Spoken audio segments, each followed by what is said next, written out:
Hi everybody, happy Wednesday. Today's August 13th, 2025, and this is episode 10 of my voice.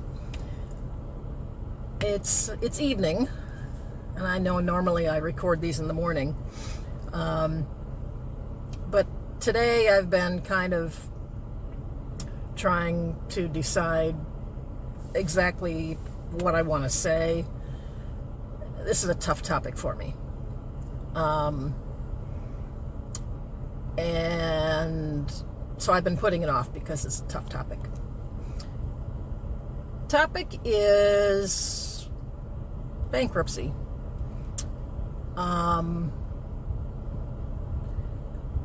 It's been over a year since I closed my business, and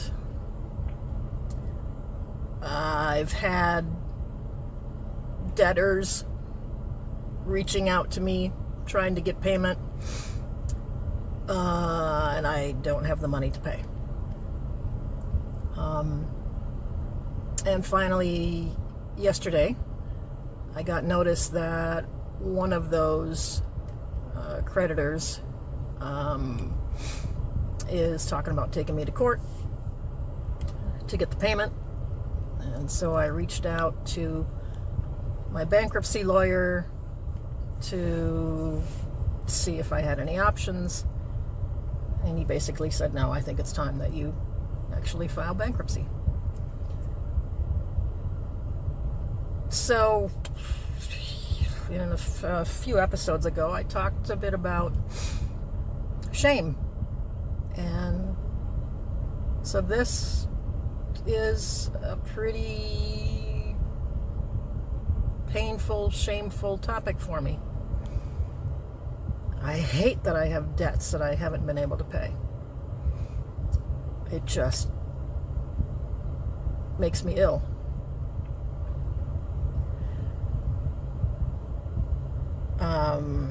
But I know that the bankruptcy process is in place for people who are in a position like me.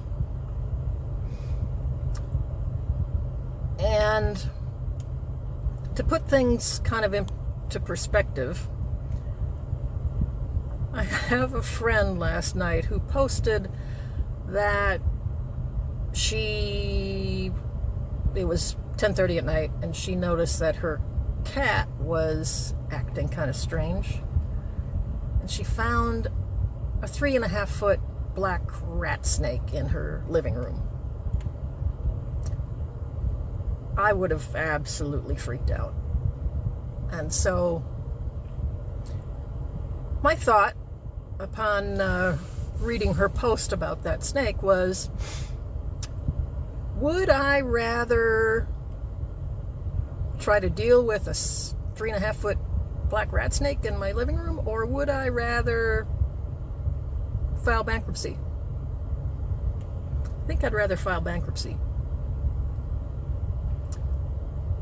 Would I rather deal with a 3.5-foot black rat snake in my living room, or go through cancer treatment?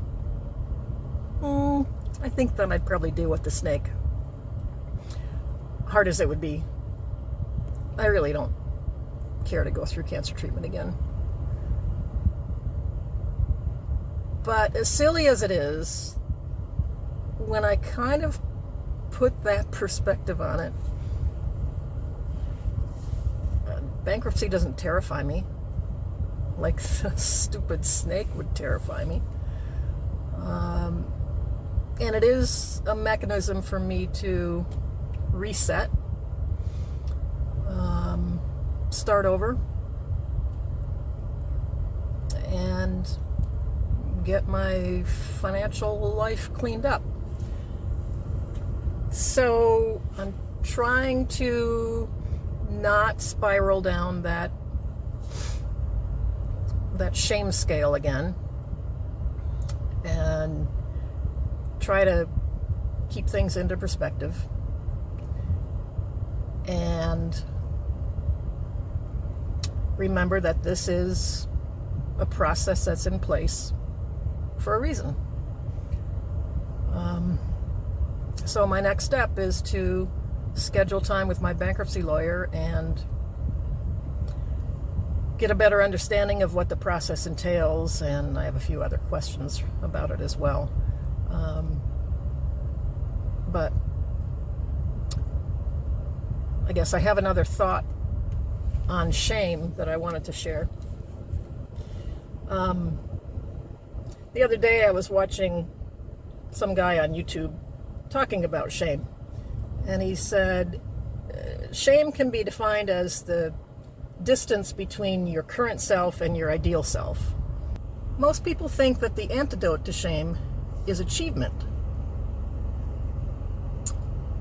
but I think the antidote is actually a spotlight. So the more you shine a spotlight on the things that you're ashamed of, the less shameful they become. So I don't think you can achieve your way into your ideal self and make the shame go away. But I think for me anyway, the more I talk about things that bring me shame, like this bankruptcy, the more normal it becomes, maybe, the less sensitive I become to it, and the less ashamed I feel. So I wanted to share that. Wish me luck as I go through this process, because I'm sure it won't be easy for me. So that's episode 10. As always, if you have questions, comments, or suggested topics for me, hit me up on email, KatieFitz, KatieFitz.MyVoice @gmail.com. Thanks.